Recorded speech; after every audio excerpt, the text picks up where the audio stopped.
Okay, so how many times in your life have you heard the famous quote, "Hard work beats talent when talent doesn't work hard"? It's a classic motivational phrase that, although a little buttery, has time and time again proven to be at least sometimes painfully true. But there is more to this message than what meets the eye. What if, God forbid, the stars aligned perfectly, creating a scenario where generational talent is able to work harder than anyone else in their respective craft, overcoming obstacle after obstacle to become unstoppable? We've already seen this formula create legends in the past, potential legends in the future, but sometimes, very rarely, there are deviations from the norm. Guys who do all they can and more, sacrificing their mind, body, and soul, but still come up short. So with that, it's time to explore the complicated legacy of Drew Christopher Brees, a man who was the perfect concoction between unbelievable talent and an unbreakable work ethic, but be it his fault or not, retired from the NFL with an underwhelming amount of accolades to his name and left the game he loved as a guy who will eternally be overshadowed. But all of that will be for you to decide by the end of this video, and I've already said too much, so let's start looking into Drew Brees' career, starting with his introduction to the NFL. Alright, after 4 years of tossing a brown ball around at Purdue University, Drew Brees found himself as pretty much unanimously the second best quarterback in the entire 2001 NFL Draft. And coincidentally at this time, coming off of the underwhelming Ryan Leaf era, the San Diego Chargers now held the invaluable first overall pick in the draft and wanted to walk away from this draft with not only a cornerstone quarterback for the future, but a running back as well. So they executed a brilliant draft day trade with the Atlanta Falcons, allowing the Birds to pick up everyone's favorite creature caretaker in Michael Vick, whereas the Chargers got Hall of Fame running back LaDainian Tomlinson in the first round, and the man in question, the 6-foot Drew Brees, with the first pick of the second round. So just like that, Drew Brees' career trajectory was set. He was a Charger, but at this point, Drew Brees was still very raw, and he would sit out pretty much the entire 2001 season for the Chargers as he sharpened his sword behind an experienced serial mascot in Doug Flutie. Now, Flutie was a solid enough quarterback during this time, but after he led the Chargers to a 5-11 season, it was obvious that Drew Brees was going to be the guy next year, and a quarterback move wasn't going to be the only change done that offseason. About a month after the Chargers finished their last battle in 2001, they fired their head coach Mike Riley and hired former Washington coach Marty Schottenheimer, who would later be arguably the most valuable asset San Diego had at the time and one of the few men who actually gave Charger fans hope, which is not an easy thing to do. Anyways, going into the 2002 offseason, the Drew Brees vs. Doug Flutie quarterback battle began, and after a round 1 knockout, Drew Brees ended up conquering the 39-year-old Doug Flutie pretty convincingly, and the Chargers now had their brand new quarterback. Drew Brees had been marinating his talents behind Flutie for a whole season, learning the ins and outs of what it means to be an NFL quarterback, and to start the 2002 season, Drew Brees and the Chargers shot out of a cannon and did this. The San Diego Chargers only lost 1 game through the first 7 weeks of the 2002 season. And more importantly, the Chargers' 1-2 punch they picked up in the same draft was starting to look dominant, as LaDainian Tomlinson did a majority of the damage, and Drew Brees just cleaned up any scraps that were left over. Everything was going great. Until it wasn't. Coming off their bye in Week 8, Drew Brees and the Chargers were set to face off against, at the time, the dumpster fire 2-5 New York Jets, a team that was so far under that their team's overall suckage made their head coach Herm Edwards produce one of the most iconic interviews in NFL history. You play to win the game. Hello? Anyways, the game between the Chargers and the Jets began, and for Drew Brees and the rest of the Chargers, this game could not have gone any worse. The Chargers got mutilated from the first kickoff to the last play, and as you can see by Drew Brees' stats, he stunk it up real bad as well. Now, although this game was rough, it still just could be considered a small bump in the road, and there was still hype growing around Drew Brees as a prototypical hard-working quarterback. So with people ready to see what Drew Brees could do for the rest of the 2002 season, well, unfortunately, to put it nicely, Drew Brees completely folded. His numbers became significantly less efficient in comparison to what they were during the Chargers' dominant stretch of games earlier in the season, and the Chargers didn't win a single game in regulation for the rest of the season. And Drew Brees and the Chargers would miss the playoffs after losing 3 one-possession games in a row. The first blow into Drew Brees' health bar. Now, Drew Brees went into this next offseason knowing damn well he had a ton of work to do, as although many people were convinced that Drew Brees was a star in the making, that may be easier said than done. So back into the 2003 offseason. This time, Drew Brees had no quarterback battle to worry about, so the future of the Chargers quarterback position was now resting entirely within Drew Brees' grubby hands. And I don't know what happened, but in just 1 year, Drew Brees went from the clear-cut man to wield the flag of San Diego along with LaDainian Tomlinson into the future to someone who may be a career backup at best. Yes, you heard me right. The Drew Brees, at one point in his career, looked like just another musty-ass journeyman, as through the first half of the 2003 season, the fully healthy Drew Brees was just unwatchable. The Chargers only won a single game, going 1-7 during this stretch of time, and Drew's stats regressed more than any of his greatest haters could have possibly fantasized about. So after a Week 9 loss to the Chicago Bears, where Drew Brees threw for 50 yards and a pick, the Chargers did it. They actually benched their franchise quarterback in Drew Brees. This sudden quarterback change came with shockingly very little pushback, and it's never a good sign when your own teammates are willing to say you're the problem. And the only way we can win games going forward is by having you not on the field. Drew Brees now found himself benched, and deservedly so. Now, it turns out the Chargers hadn't added a new quarterback since the 2002 season. So in came 41-year-old Doug Flutie to save the Chargers season.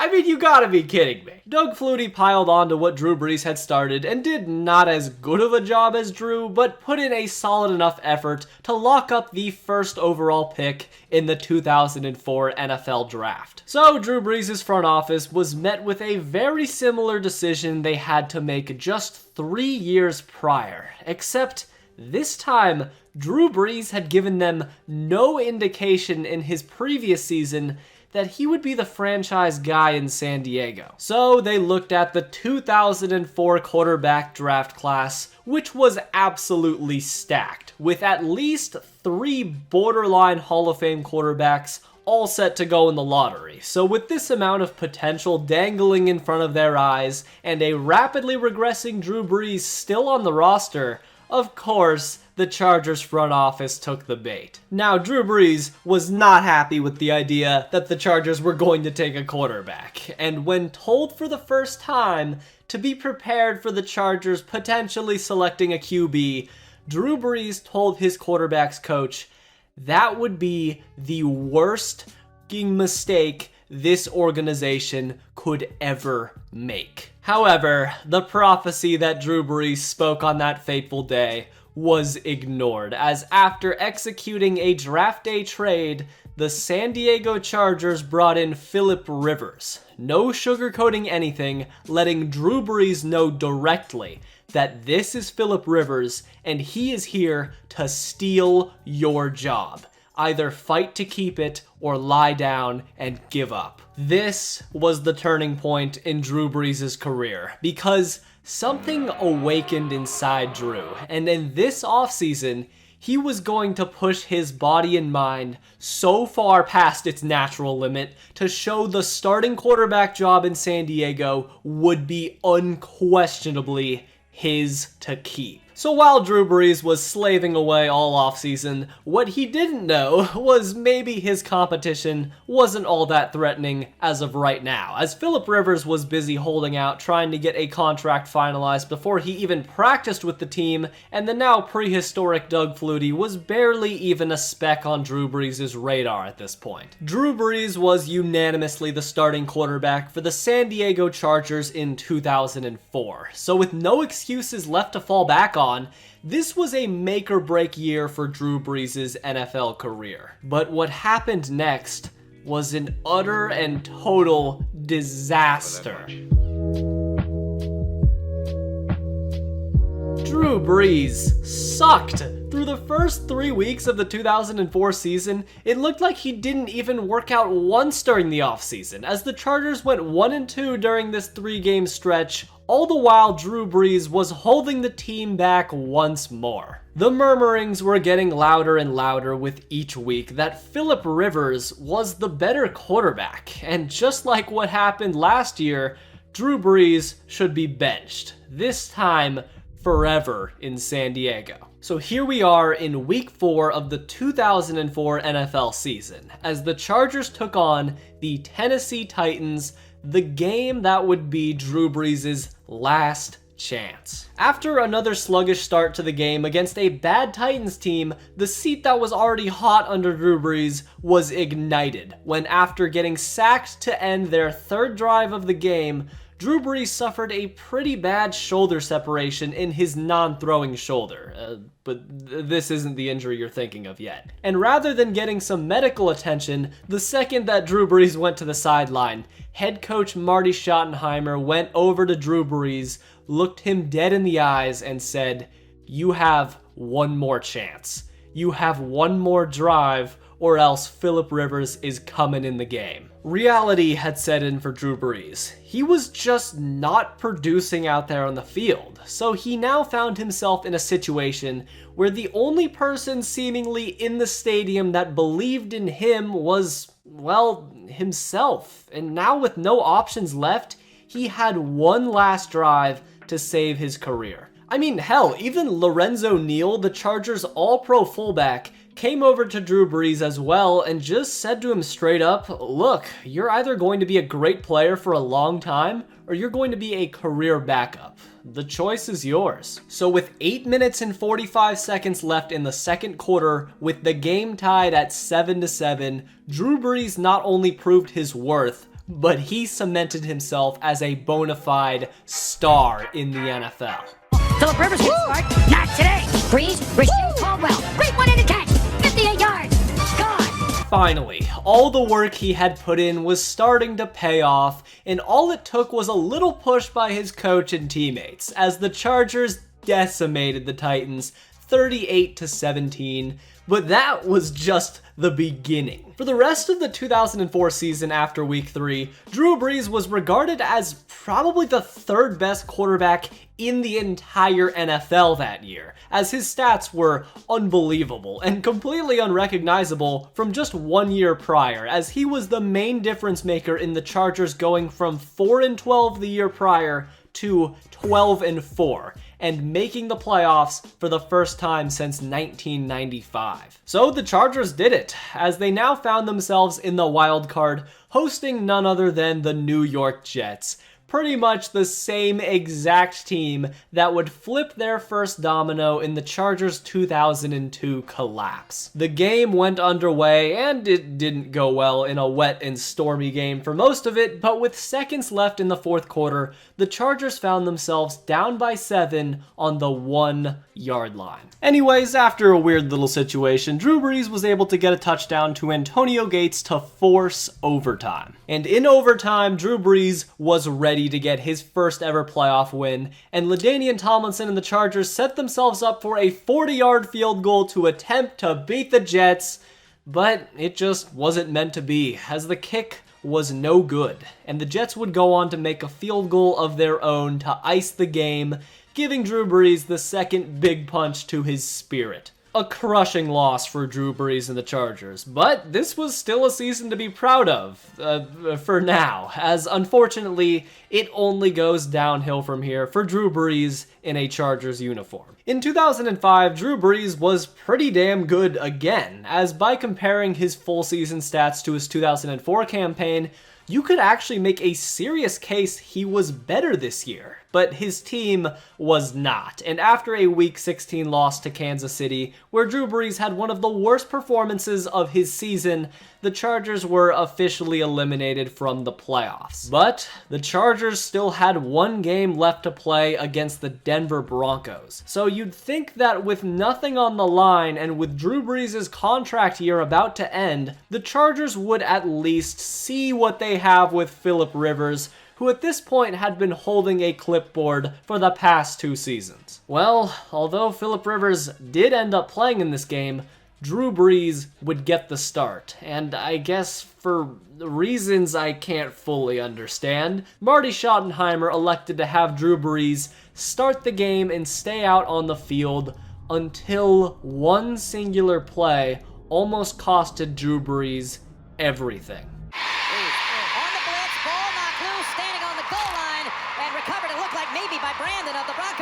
Drew Brees suffered the worst possible injury that a quarterback could possibly suffer, as he had a 360-degree labrum tear in his right throwing shoulder, and there was serious belief that Drew Brees may never be the same player again, or may let alone never play football again. But although this situation was brand new to Drew Brees, he already had veteran experience with people not believing in him, so going into the 2006 season, his only job was to recover and rehabilitate himself to the best of his abilities. So while Drew Brees was training, the Chargers offered him a contract that was just plain insulting to him, and just like that, Drew Brees turned them down and officially would never be a San Diego Charger again. So with that, let me introduce you to the 2 main teams in the Drew Brees sweepstakes, the New Orleans Saints and the Miami Dolphins. First up, the Saints were in a once-in-a-generation situation, as their city had been in the middle of recovering from the devastating effects of Hurricane Katrina, and they had just brought in a brand new head coach in Sean Payton to try and get the Saints back on track. And after the Saints were shut down while trying to trade for Tony Romo, they figured they might as well try their luck with Drew Brees. Then there were the Miami Dolphins, who had just come off of a 9-7 season and needed a great quarterback to make them a real threat. And it looked like Drew Brees would be their guy for sure, as under head coach Nick Saban,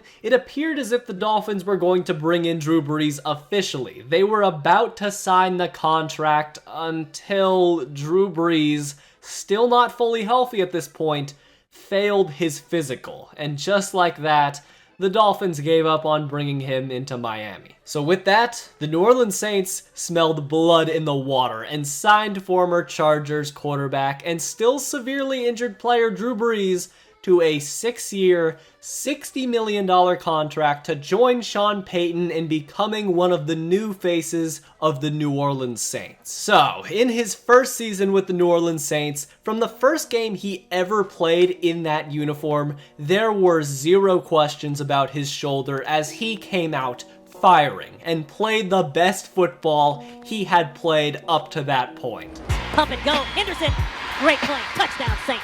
Bush in motion, the fake to McAllister, the fake to Bush, the deep pass is caught on the run by Devery Henderson. Now, Drew Brees not only led the NFL in passing yards this season, but also had the Saints in the playoffs for the first time since 2000. And after beating the Eagles in the divisional round, Drew Brees and the Saints found themselves in the NFC Championship game against the Chicago Bears. And for this game, well, I guess there's good news and depressing news. So the Saints ran into one of the best defenses of the last 20 years in a Bears team led by Brian Urlacher, Lance Briggs, and others. And Drew Brees struggled because of that as the Saints got smothered 39-14, and to be honest, the game was only close for a few fleeting minutes. Now, unfortunately, that was the good news, because as you'll come to see in the future, almost every single year in the Drew Brees era, except for one special season in particular that we'll get into later,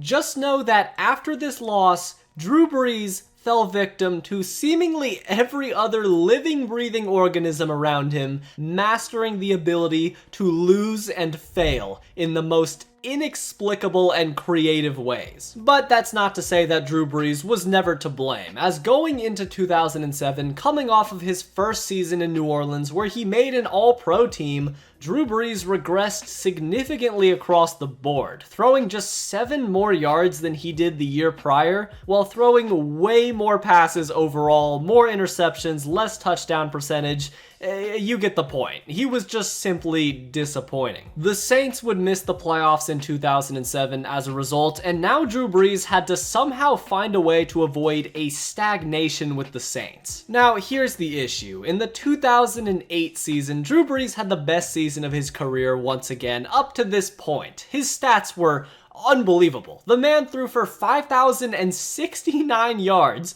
just 15 passing yards away from breaking Dan Marino's single-season passing yards record, and won the Offensive Player of the Year award. So with a historic season like that from Drew Brees, one of the most talented quarterbacks we've ever seen playing at the highest level he possibly could have, this season from him resulted in the Saints going 8-8, a one-game improvement from the season prior, and the Saints ended up missing the playoffs. Just 3 years removed from his career-threatening shoulder injury, Drew Brees recovered faster and came back better than anyone could have ever even conceived in their wildest dreams, broke countless passing records, won awards, and all New Orleans had to show for Drew's dedication so far was just one singular playoff appearance in 3 years. Look, over this stretch of time, the Saints defense was by far their biggest issue, as in 2007 and 2008,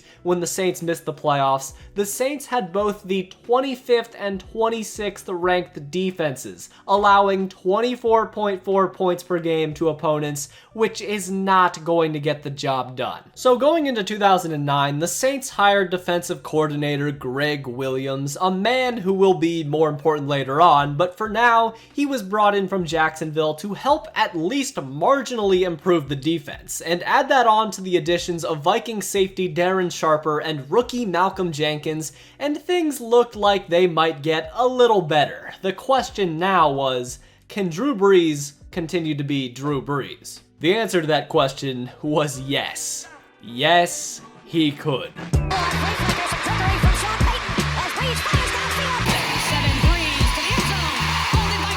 Drew Brees and the Saints were untouchable in 2009. At one point, New Orleans found themselves with a 13-0 record and coasted through the last 3 games of the season to finish 13-3, all while Drew Brees continued to elevate his game more and more. And at this point, you could make a serious debate for Drew Brees being the best quarterback in the entire NFL. All he had to do now was take his team to glory and win the big game. So, to begin their Super Bowl quest, the Saints drove the Cardinals to extinction in the divisional round, but now things get a little sticky as the Minnesota Vikings came to the Superdome in the NFC Championship game. Look, I'll leave this part up to interpretation, but after some time passed, the NFL itself revealed that from 2009 through 2011 at least, defensive coordinator Greg Williams was effectively the corrupt ringleader in a scandal called Bountygate, where coaches and sometimes players of the Saints pooled their money together and handed it out to players as a reward for injuring specific guys on opposing teams. The whole point in mentioning this story is that some people believe this is a reason to slap an asterisk on what's to come for the 2009 Saints. But in my opinion, when you add on the fact that the Vikings also had a bounty hunter thing going on, and God knows how many other teams did too, I personally don't think this is anything close to enough to discount the 2009 Saints. Regardless, the Saints took down the Vikings off of some controversial plays and moved on to the Super Bowl to face none other than Peyton Manning and the Indianapolis Colts. So the Super Bowl would begin, and immediately things went very well. And for a small moment, all the blood, sweat, and tears that Drew Brees had poured into his NFL career were rewarded, and he, as one man, was anointed as the official redeemer of the city of New Orleans. They did it. Drew Brees played a perfect game, taking home the Super Bowl MVP as the Saints defeated the Indianapolis Colts. But, as you may have figured out by the title and the tone of this video, this isn't exactly a happy story. So although Drew Brees was able to cash in his pain and suffering for one Super Bowl, the contract he signed with the football devil came with a drawback. And for the rest of his career, Drew Brees would be surrounded by the shadow of bad luck and just good old-fashioned agony. So the year is 2010. Drew Brees and the Saints were riding high from their Super Bowl win and suffered a little hangover during most of the regular season as the team finished with an 11-5 record, and due to the Falcons winning 13 games, the Saints had to go on the road to play against arguably the worst playoff team in NFL history in the Seattle Seahawks. Now, although Drew Brees had struggled at times throughout the season, you could fully count on this man to show up in every big game. So with the Saints season on the line,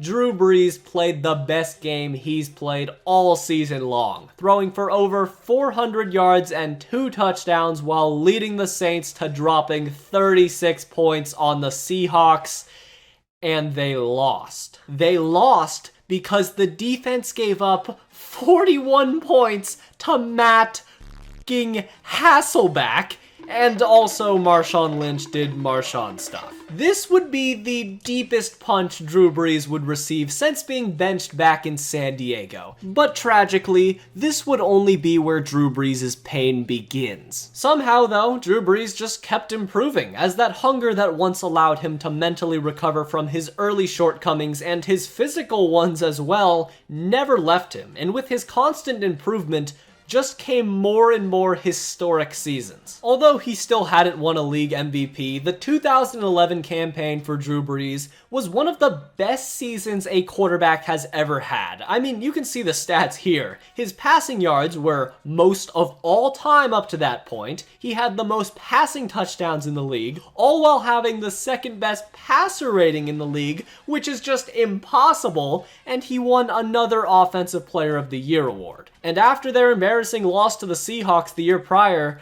Drew Brees was ready to get his Saints back on their Super Bowl winning trajectory they were on just 2 years ago, and after a wild card win against the Lions, of course, the Saints faced off against the 13-3 San Francisco 49ers. As you'll come to see is a little bit of a theme here, the game started out slow for the Saints as they fell into a 14-0 hole, but ended up battling back to at one point bring the game to within 6. So now with 4 minutes on the clock, Drew Brees, who had been in the zone against statistically the second best defense in the NFL, found Darren Sproles for a 44-yard touchdown to take a 1-point lead. So Drew Brees goes to the sideline and watches as after mere minutes, his defense completely folds and the 49ers score a touchdown easily. Probably a little frustrated, Drew Brees says, well, it is what it is, and he puts his helmet on and once again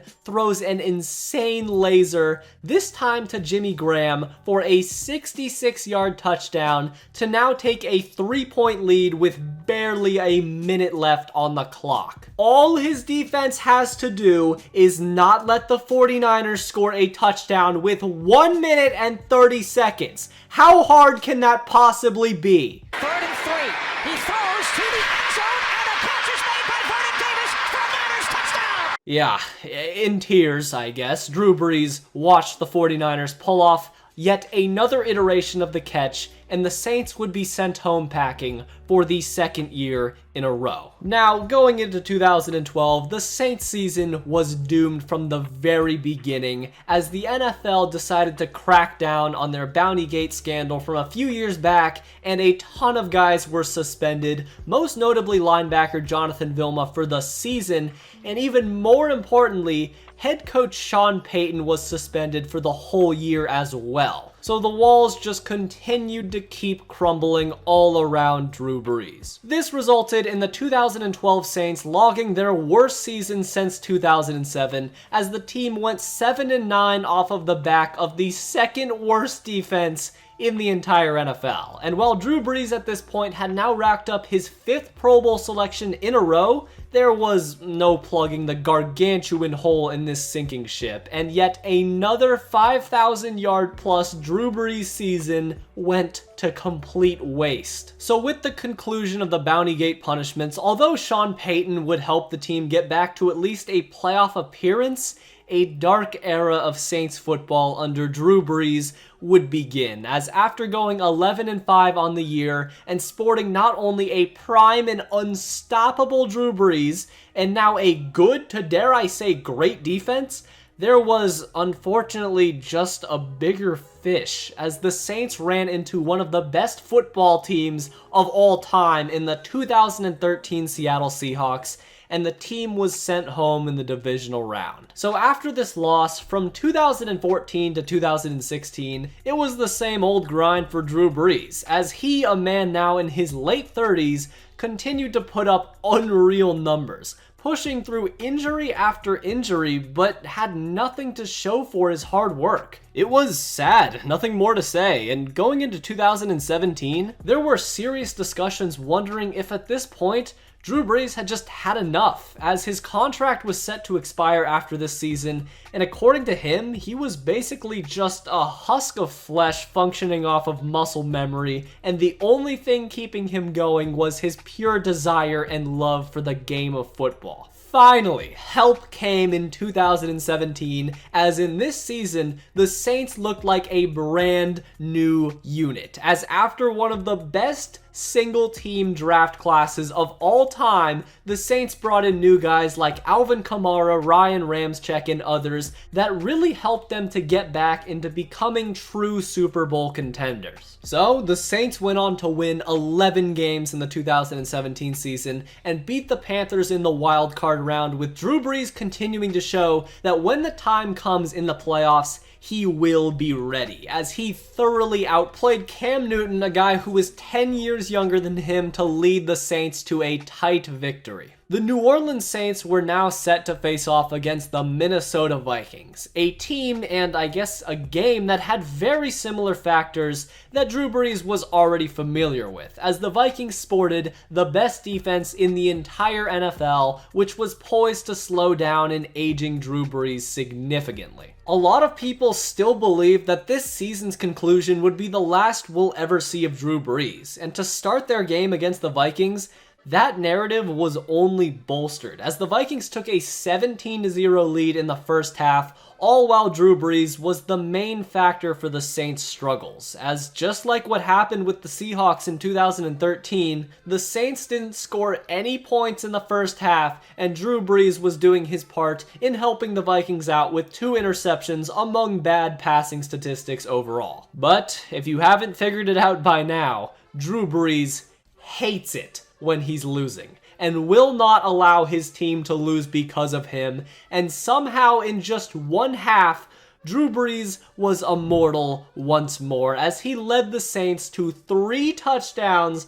to take a 1-possession lead late in the 4th quarter. So, Drew Brees went to the sidelines and once again watched as the Minnesota Vikings, led by Case Keenum, got into field goal range and nailed a 53-yard field goal to take a 2-point lead. Somehow, the football gods demanded more from Drew Brees, believing he hadn't done enough to win the game yet. So, what did Drew Brees do? Well, he did what he's always done. Calmly leading the Saints down the field, executing picture-perfect passes, all the while killing as much clock as possible, setting up a 43-yard field goal to take a 1-point lead with 25 seconds remaining. He had done it. Drew Brees went to the sidelines as his teammates praised him as the miracle worker he was, but something was off. As Drew Brees sat down on the bench, he left his helmet on and thought to himself, "Haven't I been here before? Hasn't something like this happened to me? I've done all I can, but no. Into it. Pass is caught. Diggs! Sideline! Touchdown! The New Orleans Saints and Drew Brees became victims to a football travesty, and all Drew Brees could do was watch from the sidelines in absolute disgust and horror as all the work he had done amounted to nothing. After a loss like this, you would expect any normal human being at the age of 39 to just retire because you are not recovering from an event like this. So Drew Brees wasn't done. Although he was effectively on 1 HP and his body and soul had been charred beyond belief, Drew Brees crawled back into the ring and was ready for another grueling NFL season as he held on to the belief that things cannot get worse than the outcome from last year.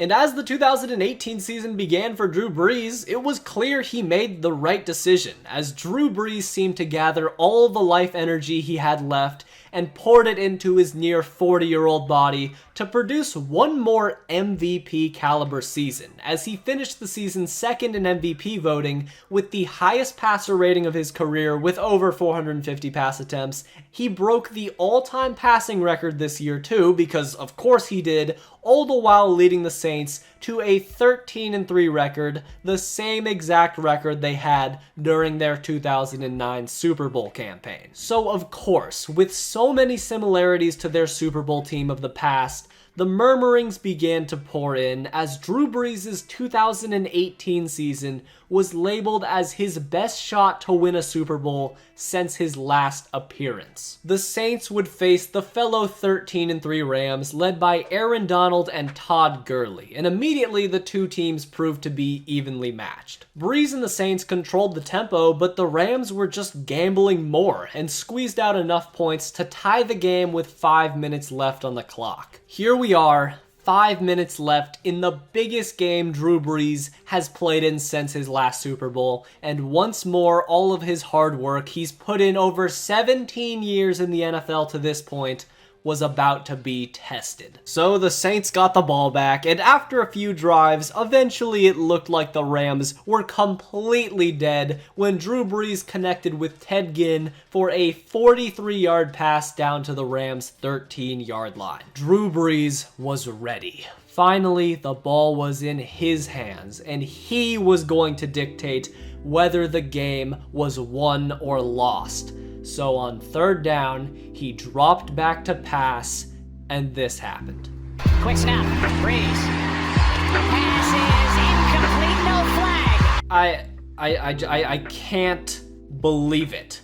After the most heartbreaking loss in franchise history, just 1 year later, the Saints one-upped themselves as Drew Brees and the New Orleans Saints were the victims to the worst call in NFL history. A call so bad that the NFL created an entirely new rule for just a single season because of how bad this call was. And just for one final screw you to Drew Brees by the football gods, Even when he was given yet another chance in overtime, he threw an interception after pressure got to him before he could find a wide open receiver down the field. This was the final blow for Drew Brees, and his spirit was now dead and cremated beyond recognition. But somehow, the ashes of Drew Brees still came back again in 2019 and led the Saints to another 13-3 season. However, it was at this time when Drew Brees truly began to not look like the Drew Brees of old, as he would be injured for a total of 5 games in the regular season, but he was still ready come playoff time, where Drew Brees and the New Orleans Saints were ready to rally for one more ride against the Minnesota Vikings in the wild card. As the Vikings took on Drew Brees and the Saints, it was a very similar game as to what happened just 2 years prior, as the Vikings sported another top 5 defense and held Drew Brees and the Saints to just 1 touchdown through the first 3 quarters. And what do you know, although Drew Brees' will to keep going at this point was beaten to a bloody pulp, Drew Brees did what he did best, and in the face of adversity, rallied the Saints back from down 10 and led New Orleans to a game-tying field goal to force overtime. So Drew Brees walked to the sidelines, sat down and watched intensely as his team would lose the coin toss, then continued to watch as the Minnesota Vikings, the same team that ripped his heart out and mangled it in front of him, went right down the field and ended the game with a walk-off touchdown in overtime. And things get even funnier in the 2020 season when Drew Brees' unexpected last season in the NFL would take place. As the season dragged on, the Saints would go on to win 12 games, but Brees would throw for the lowest amount of yards per attempt in almost a decade, his lowest yards per game total since 2005, and once again ended up missing 4 games due to injury. Regardless, the Saints made the playoffs, somehow defeated MVP Mitchell Trubisky and the Chicago Bears, and faced off against Tom Brady and the Tampa Bay Buccaneers. And although Drew Brees had some tough losses in the past, this game against Tampa Bay was maybe his most tragic. Not because a miracle happened, not because multiple miracles happened, not because the entire league screwed him over. It was because this loss could primarily be blamed on Drew Brees' play itself. At the ripe age of 41, pushing 42, the shoulder injury he had suffered so long ago was starting to flare up once more, and in this divisional game against Tampa Bay in particular, it was clear that Drew Brees' tank was just empty. He was underthrowing everything and finished the game with by far the worst stats he had ever logged in a playoff game, as finally it was time. Drew Brees impaled himself with his own dagger and dissolved into the football afterlife, as months after the loss to the Bucs, Drew Brees was content with himself, calling it a career after 20 long seasons in the National Football League. So after everything he's been through, this was the full story of Drew Brees, one of the most talented and best quarterbacks in NFL history who accomplished all he could while possibly being the most tortured man to ever grace the gridiron. So with that, if you enjoyed this video, then may I recommend watching this full career breakdown of Odell Beckham. It's pretty similar to this one, so if you like this video, you'll like that one too. It's pretty solid, trust me. Anyways, until next time.